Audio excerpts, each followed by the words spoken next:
Muchos vendedores piensan que vender a empresas es como vender, o sea, comprar pan, ¿no? Lo compro y luego te puedes ir, ¿no? Y es diferente, y más en sectores tan nicho. Sí, Y si sí, el sí, comprador sí. no tiene experiencia, que es un poco los Sí. compradores que decías que están entrando en el sector aún más, ¿no? No inviertas en aquello que no entiendes.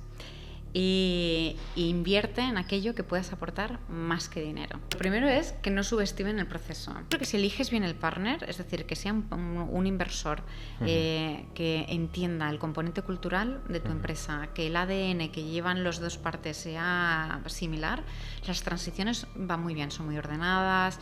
¿Cómo ha cambiado, ¿no? El sector del asesoramiento en todo este tiempo? La forma de encontrar compradores, de negociar o incluso de estructurar las operaciones.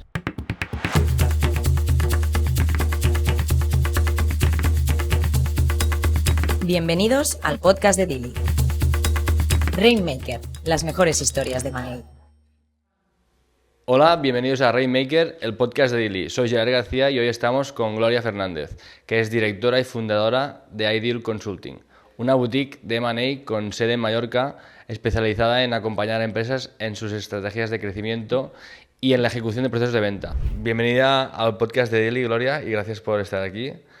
Nos hace especial ilusión compartir tu testimonio como experta. Además has estado en diferentes firmas internacionales y en diferentes países y muy enfocada por naturaleza, nos contarás, en el mundo náutico. Así que muchas gracias por compartir lo que es tu experiencia con nosotros. No, muchísimas gracias a vosotros y encantadas de cruzar el charco y estar aquí hoy con vosotros. Entonces, empezaste en Deloitte y luego fuiste CFO de una cotizada que salió a bolsa en Londres, y ahora lideras Ideal Consulting, que es como la boutique de referencia del sector náutico en toda España, pero desde Mallorca, ¿no? Correcto. Con un equipo de unas 10 personas, 7-10 personas. Entonces, ¿cómo consideras que ha cambiado el sector o qué diferencias hay en todos estos entornos que ahora estás aplicando con éxito? Pues mira, la verdad es que son entornos muy distintos y lo que he ido ha sido pues equipándome de herramientas que me han proporcionado estos entornos, y la verdad es que me han ido muy bien para ahora poder desarrollar M&A en Ideal, ¿no? Y la verdad es que lo que más cambia en cada uno de estos entornos es la perspectiva con la que tú abordas las operaciones. Deloitte, pues al final lo que te aporta es pues, el rigor técnico, ¿vale? A poder comunicar de forma muy clara con la alta dirección y también a saberte mover y desarrollarte, ¿sabes?, en entornos de lo más variopintos. Porque, por ejemplo, cuando nos mudamos de Deloitte España a Deloitte UK, cojo y miro la cartera que hay de clientes y resulta que me habían asignado 3 petroleras. Pues imagínate, yo que venía de hoteleras y de aerolíneas, dije, bueno, pero bueno, al final fue todo muy bien, vas arropado y ¿quién dijo miedo? Y luego pasamos al otro entorno que, pues ya como directora financiera, en un entorno de salida a bolsa, y ahí es que pues cambia de la noche a la mañana, ¿no? Ya no es que tú elaboras un cuaderno de venta y otro va y lo explica, sino que ahí es tu negocio, es tu equipo, es tu empresa. Entonces ahí te tienes que, vamos, poner las pilas y a marchas forzadas aprendes a cómo exponer delante de inversores que te van a dar 33 minutos para ver si les encaja o no les encaja invertir en tu empresa.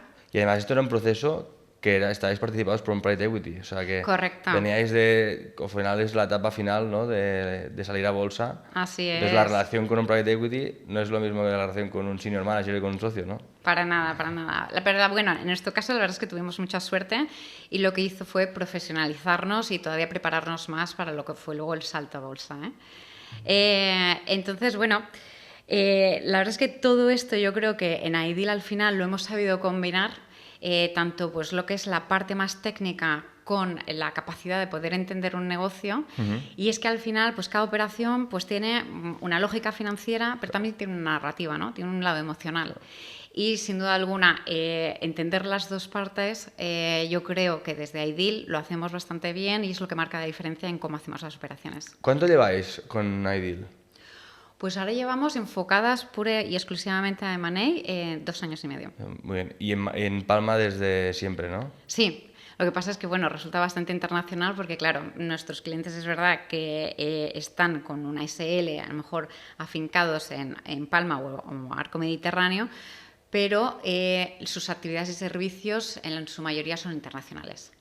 Y hablando del sector náutico, entiendo que son mayoría de operaciones que hacéis y facilitáis, bueno, asesoráis, son de este sector. Yo creo que me gustaría dividirlo en subsectores, porque dentro de la náutica, y lo comentábamos antes, no solo es náutico, ¿no? O sea, dentro de la náutica hay muchos sectores. Me gustaría preguntarte qué subsectores dentro del mundo náutico ves con mayor potencial o más activos recientemente o con más volumen de potenciales operaciones de compra-venta. Uh-huh. Pues mira, la verdad es que de lo que a nosotros nos afecta está incrementándose lo que son las demandas, sobre todo por el sector industrial, pero como rebotado, el interés creciente que estamos viendo en el sector náutico tiene también un componente industrial. Pues nosotros estamos asesorando y revisando desde hidráulicas, ingeniería naval, pinturas, coating, ceramic coating, andamios especializados para esto, botavaras. Es que es tan amplio los subsectores que puedes encontrar, porque desde refit, mantenimiento, supply, es muy, muy amplio y yo creo que definitivamente el interés está ahí. Y ya no solo por gente del sector, pues los típicos astilleros o las integraciones verticales que muchas veces nos llaman y dicen, oye, ¿qué tienes que me pueda encajar, que eso sea un add-on? Pero no, estamos viendo tanto compradores nacionales e internacionales que nos están pidiendo, te diría, semanalmente, por empresas náuticas, pero con y sin experiencia previa. Y de hecho es que tú y yo podemos poner un ejemplo, ¿no? Pues el año pasado, que en nuestro lado estábamos posicionados asesorando una empresa líder en seguridad marítima, vosotros pues nos presentasteis un Family Office de Madrid y la verdad es que la transacción fue estupenda, congeniaron perfectísimamente y este Family Office ahora está, que no tenía nada de experiencia previa en el mundo náutico, está encantadísimo tanto con el sector, con la empresa y muy activo en crecer de forma inorgánica con más add-ons que le apoyan. Que es muy interesante porque a veces se piensa en el sector náutico como grandes operaciones, grandes navieras, grandes astilleros y ¿es un sector que tú ves fragmentado? ¿Qué tamaños medios? Efectivamente está súper fragmentado. A ver, nosotros éramos un grupo muy grande en el grupo GYG tras la fusión de Pinmar con Rolling y salvo también obviamente los astilleros que tenemos en Mallorca, pero la realidad es que es un sector increíblemente segmentado. Entonces, tamaños pues de menos 20 millones para abajo, lo que quieras. Y las transacciones, pues las transacciones dependen. Es verdad que puedes hacer transacciones de 10 millones, pero también las puedes hacer de 2 millones. Sí. Yo te diría que la media pues, está rondando los 5. ¿Qué es lo que tienen? Tienen equipos administrativos dentro de estas empresas muy buenos, porque lo hacen muy bien, pero no tienen equipos financieros expertos, obviamente, en una salida, porque es que la salida de esta gente la van a hacer a lo mejor una vez en la vida. ¿Y es por falta de relevo generacional? Totalmente. El 100% de las casos, ¿no? En las transacciones que nosotros hacemos, en su mayoría, es asistencia a la preparación a la venta y al crecimiento, pero siempre enfocado a la venta, y 100% buyout. ¿Y qué edad media tienen tus clientes? No son yogurines, ¿eh?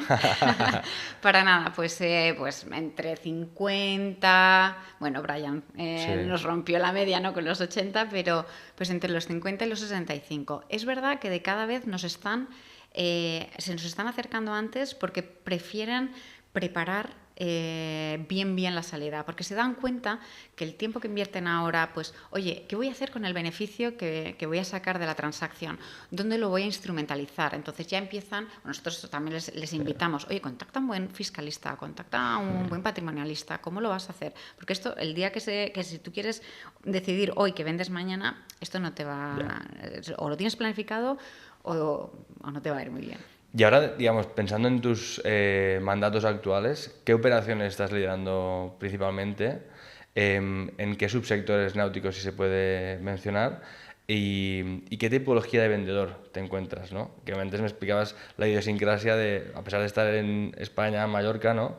El origen a veces de estos vendedores no es justamente nacional. Pues mira, de sectores, que justo acabamos de finalizar una, que ve un poco resacosa, no de la celebración, sino de las horas que le hemos tenido que hacer para el cierre, pero ha sido de ingeniería naval, ¿vale? Y ahora la que estamos centrados es de mantenimiento de las cubiertas. ¿Vale? Dependiendo de qué sector estamos, generalmente estamos en refit, es decir, en lo que es la parte más de mantenimiento, pero ahora en concreto nos gusta mucho porque también tiene mucha parte de nueva construcción.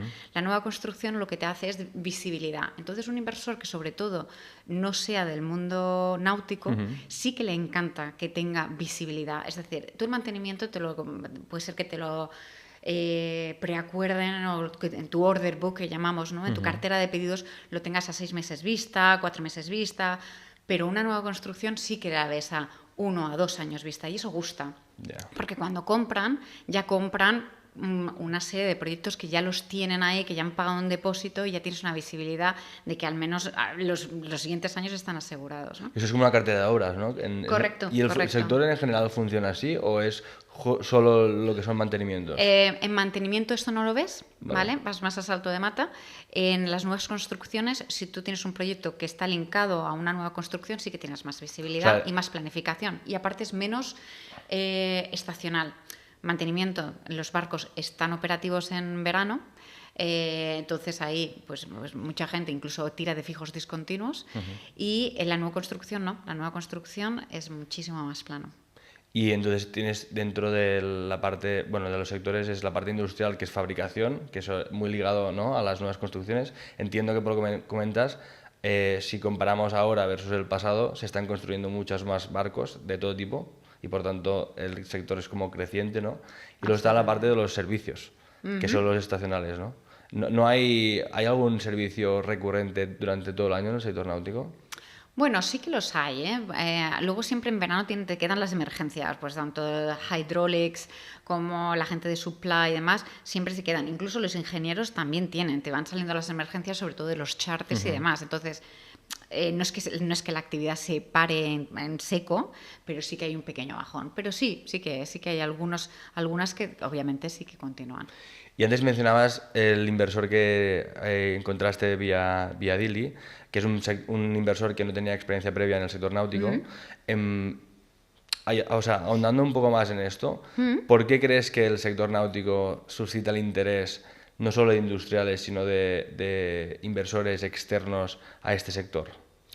Yo creo que por varios motivos, ¿no? Yo creo que uno es la internacionalización, que si luego alguien tiene pensado, por ejemplo, escalar el negocio, yo creo que es más fácil, porque al ser un mercado internacional, al final los barcos vienen aquí, pero a Mallorca, a Arco Mediterráneo, pero vamos, que puedes hacer también en Península, puedes ir al sur de Francia, puedes ir a Italia y demás.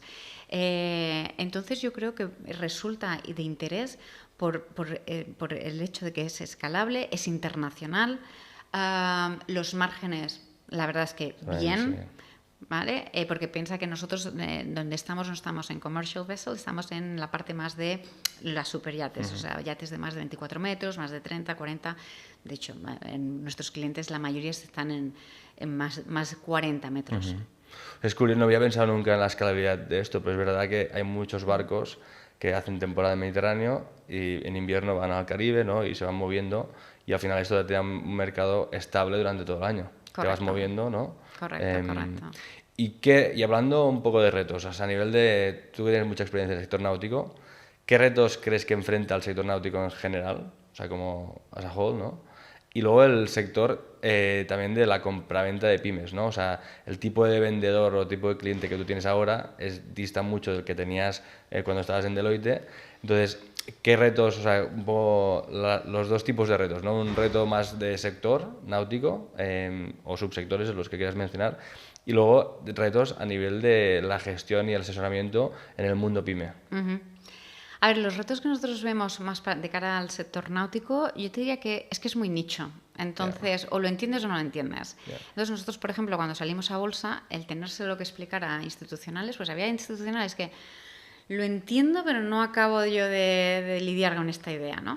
Entonces, de hecho, cuando tú, por ejemplo, buscas en plataformas como la vuestra, a veces es complicado encontrar el subsector, ¿no? El subsector marítimo, el subsector náutico, porque no, porque claro, está muy mezclado, porque puede ser supply, porque puede ser industrial, porque puede ser de servicios puros y duros, ¿no?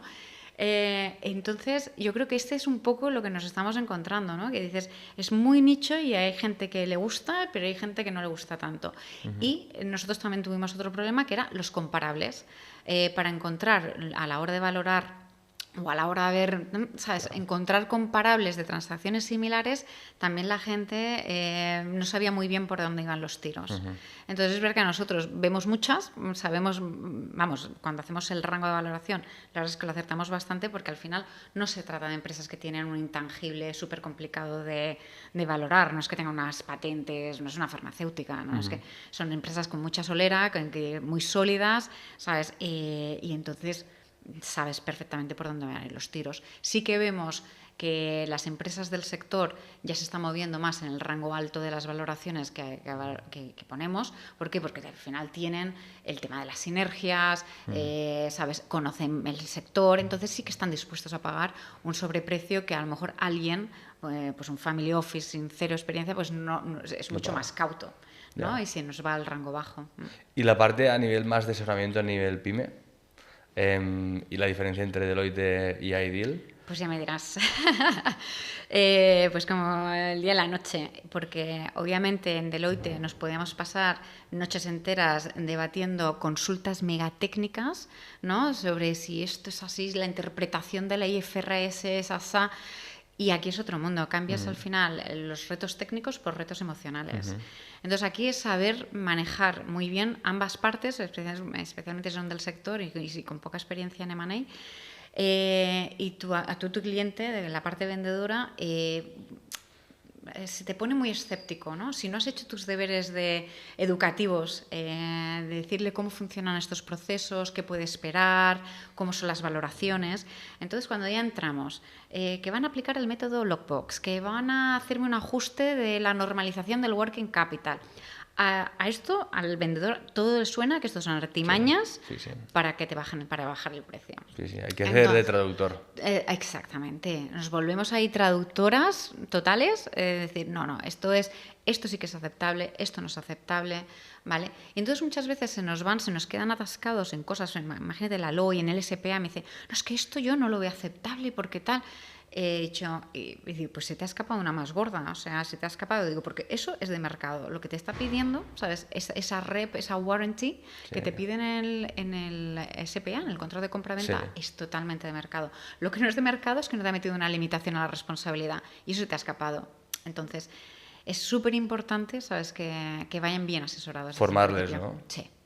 ¿Les hacéis algún tipo, no de formación al uso, pero cuando estáis captando el mandato, explicándole cómo funciona el proceso, los timings, con potenciales compradores, vosotros que sois muy nicho, hablabas de que los vendedores, me decías antes, ¿no?, que los vendedores son mayormente internacionales, o sea, gente que vive en Mallorca, entiendo, ¿no? Correcto. ¿Qué país es el que más...?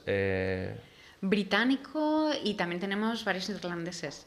Pero hemos tenido suecos, el último ha sido británico-español,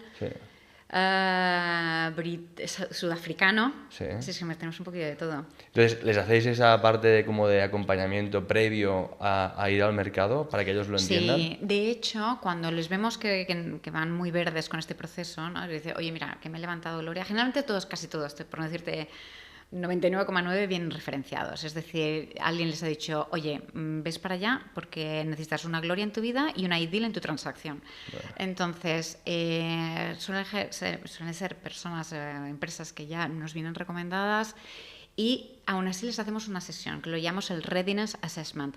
Miramos cómo de preparados están, y entonces en esa sesión, que puede durar entre 2 y 3 horas, nos los traemos tranquilamente un viernes a última hora para que se vengan tranquilos, y les explicamos el proceso y les decimos, mira, estas eran las preguntas que te vamos a hacer, ¿sabes? Y vamos a explicarte cómo funciona el proceso, y vamos a ver cómo de preparado tu empresa está. Y entonces a partir de ahí nos viene muy bien para entender, pues la parte numérica no la tienen muy bien, pero la parte del negocio están muy bien posicionados, ¿no? Tanto la marca como contra los competidores tienen potencial crecimiento, que esto pues obviamente es súper importante, es un negocio escalable. Todo esto de esa sesión ya lo sacamos. Entonces, a raíz de esa sesión, lo que les decimos es, en una segunda sesión, una vez que ya hemos mirado los números, al menos un poco por encima, también podemos ya hablar de valoración. Y cuando nosotros nos sentimos confortables que podemos aportar valor y que tanto el cliente como nosotras estamos en un rango de valoración justificable, entonces es cuando decimos, venga, pues ahora podemos ir juntos de la mano si todo encaja. Viendo esto, ahora que comentas esto, ¿qué ves principalmente como los principales problemas que tienen las pymes del sector náutico? Porque a veces lo que nosotros vemos es que muchas es un one-man show, ¿no? No sé si en el sector náutico también pasa o no pasa, porque por las magnitudes tiene que no pasar, que hace de comercial, hace de financiero, hace de todo, ¿no? El propietario. Y luego que no tienen equipo comercial, o sea, es el que vende porque las relaciones históricas del sector, etcétera. Entonces, tú que has analizado y has tratado con mucho tipo de cliente internacional, por lo que me mencionas, que ya te preguntaré cómo es que en Mallorca el principal vendedor es extranjero, porque me comentabas el tema de las rutas. Sí. Pero ¿qué problemas, o sea, es el mismo, comparten problemática a nivel de pymes, son empresas one man show, ¿no? Muy personalistas, o tienen alguna particularidad que podría ser diferencia de otras pymes? Sí. Y lo otro, la pregunta de la parte internacional. ¿Cómo es que Mallorca tiene tantos vendedores internacionales de este sector? A ver, es verdad que sí que lo comparten, es verdad que al final, y además esto es que estamos repitiendo mucho, pero es verdad que es muy nicho, ¿no? Y es mucho de contactos al más alto nivel o, ¿sabes? O bien con los owners reps, ¿no? Los representantes de los propietarios de los barcos, o bien porque tienes muy buena relación con las management companies, o bien porque tienes muy buena relación con los capitanes o con los ingenieros del barco. Entonces, esas relaciones, si bien es cierto que pues a lo mejor el que tenga de 40 o 50 años no las suelta. Entonces, si te estás planteando, te voy a poner ejemplos que nosotros hemos tocado con las manos, especialmente muy reciente, ¿no? Entonces, en estos casos sí que nos está pasando que están haciendo como salidas parciales. Entonces hacen un pre-exit, a lo mejor venden un 48, te diré, ¿vale? Una minoría, pero cerca de la mayoría, y luego planifican conjuntamente con el partner que entra la salida a full, ¿vale? ¿Y esto por qué? Porque a lo mejor efectivamente todavía hay demasiada dependencia en el CEO, en el fundador. Y esa labor de, oye, tengo que ir cediendo y demás, el que compra quiere ver cómo se hace y quiere que esté bien hecha, porque una cosa es lo que digas, pero otra cosa es lo que luego realmente pase, ¿no? Que no es que cojas y vendas y y al final dicen, pues oye, si se va fulanito, pues ya no va a ser lo mismo. Entonces, esto nos ha pasado y en este caso los inversores nos están actuando de esta forma. Pues está bien para asegurar, porque a veces muchos vendedores piensan que vender a empresas es como vender, o sea, comprar pan, ¿no? Lo compro y luego te puedes ir, ¿no? Y es diferente, y más en sectores tan nicho. Sí, y si el comprador no tiene experiencia, que es un poco los compradores que decías que están entrando en el sector aún más, ¿no? Sí. Pero bueno, los otros casos que estamos haciendo, cuando de hecho ya se conocen porque son del sector y demás, lo que se hace es una transición ordenada. Claro. Nos está rondando entre los 12 y los 24 meses. Y ahí, pues, yo creo que las partes están actuando de muy buena fe y yo creo que si eliges bien el partner, es decir, que sea un inversor que entienda el componente cultural de tu empresa, que el ADN que llevan las dos partes sea similar, las transiciones van muy bien, son muy ordenadas y la verdad es que estupendamente. Y este problema de que el CEO, el fundador, al final es el que es la chacha para todo, se mitiga bastante. Pero pues sí, te diría que eso es lo que estamos viendo. ¿Y cuál dirías que es el error más común que tú detectas con un cliente o un vendedor al plantearse la venta de su compañía? Pues mira, te diría, lo separaría en 4, ¿no? La primera es que a veces te vienen sin mucha claridad interna. Es decir, no tienen muy claro si hay varios socios, quién se queda, quién se va, cuánto tiempo se queda uno, cuánto tiempo se va el otro, ¿sabes? Entonces tienes que tener claro que también tú qué es lo que quieres. Claro. ¿Te quieres quedar y quieres hacer un clean cut? ¿Quieres hacer una transición ordenada a 12 meses? ¿Quieres asegurarte que tu legado se queda en buenas manos y que esto crece porque tienes unas ideas y las quieres implementar? Pues quédate 24. Bueno, todo esto tienen que hablarlo, pero luego hay cosas más básicas todavía. ¿Qué es lo que vendemos? Vendemos la SL, vendemos la SA, hay que hacer un carve out. Es decir, no es que la nave no la vendo, yo me quedo como arrendatario. Como arrendatario. He dicho, ok, pues Pues claro, cuando le planificamos, oye, pues son tantos los impuestos por sacar la nave. Ay, pues espérate, que igual vamos a vender la nave y vamos a hacer un sale and leaseback.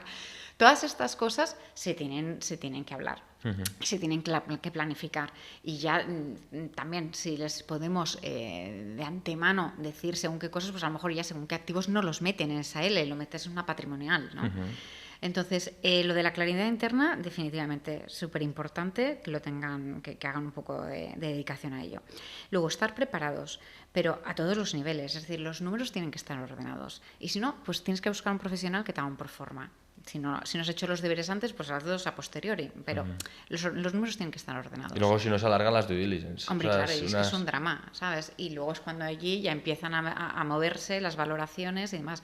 No, asegúrate que tú entiendas cuánto vale tu empresa, ¿sabes? Qué proforma evita, asegúrate que no tienes problemas de corte y demás, los one-offs quítalos. Y nos ha pasado, que nos han venido... Yo creo que mi empresa vale esto, incluso por lo bajo. Digo, pues espérate, ¿no? Es que yo creo que aquí hay un problema de corte, aquí hay un tal, aquí hay un one-off, que esto no lo tienes que tener en cuenta. Y hemos subido valoraciones también. Generalmente es al revés, Nos vienen con valoraciones totalmente subjetivas. Y yo, bueno, vamos a hablarla y vamos a educarte de cómo, lo que yo he visto, ¿no? Desde la humildad, lo que nosotros vemos. ¿Qué más? Pues también estamos viendo que tienes que ir bien preparado, aparte de todo el tema de números, la parte documental, que no tengamos sustos, ¿no? Es decir, oye, ¿dónde está la licencia? En el último minuto una licencia clave que no encuentran, o un permiso de renovación en el puerto, o que no encuentro, tengo copia simple que no encuentro la escritura original. Todas estas cosas, ¿sabes? Y las cosas básicas, pues ya las puedes ir preparando con discreción y que luego, si no, es que todo son prisas, ¿no? Y adicionalmente a estos dos puntos, te diría, muy importante, que el fundador se prepare, y nosotros la verdad es que les preparamos para ello, a preguntas difíciles. Es decir, tú estás dispuesto a vender, pues te van a preguntar hasta la saciedad. Y te van a preguntar cosas que no te gustan. Y te van a preguntar tu posición en comparación a tu competidor. Sí. Y te van a preguntar cómo tienes pensado escalar. Porque tú dices, es que esto tiene un potencial de crecimiento. Y dicho, porque es que el sector va como un tiro. Pues estupendo que el sector vaya que vuela, pero... Tú dime con cara y ojos exactamente qué es lo que hace tu empresa, ¿sabes?, para hacerlo. Que aquí aviso navegantes, que esto también lo decimos porque algunos se llevan algún susto antes de que viniera a nosotras. Hay que tener muy claros los timelines de qué decir y qué no decir. Es decir, tú tienes que asegurarte que creas y generas interés, pero, hombre, tampoco no es cuestión de contar todos tus secretos. Entonces, por mucho que haya un NDA, un acuerdo de confidencialidad, oye, la información se tiene que dar en los momentos oportunos. Sí, porque además si son industriales hay mucha gente que participa en procesos para ver qué clientes tienes, ¿no? Cuando te pide el ABC, pero después del NDA, y obviamente no hay mala fe habitualmente, pero siempre sacas información de participar en el proceso. Sí, y esto no gusta. No. Entonces hay que tener cuidado. Luego, las valoraciones. Nosotros siempre decimos que sean realistas, porque al final es que si no perdemos todos el tiempo. Entonces, de hecho, nosotros ya no cogemos, si no estamos alineados en tema de valoración, ya no lo cogemos, porque si yo ya sé que mis inversores, yo no voy a ser capaz de justificarlo, estamos todos perdiendo el tiempo. Súper importante solventar todas las líneas rojas de un proceso, que es lo que estás mencionando, cuanto antes mejor. Si cuanto antes mejor fricciona o el cliente o el comprador, o sea, se va porque no perderemos el tiempo. Si tú ya sabes qué es lo que está buscando el mercado y tu cliente, por otro lado, pues estás muy lejos, pues es que no merecería la pena.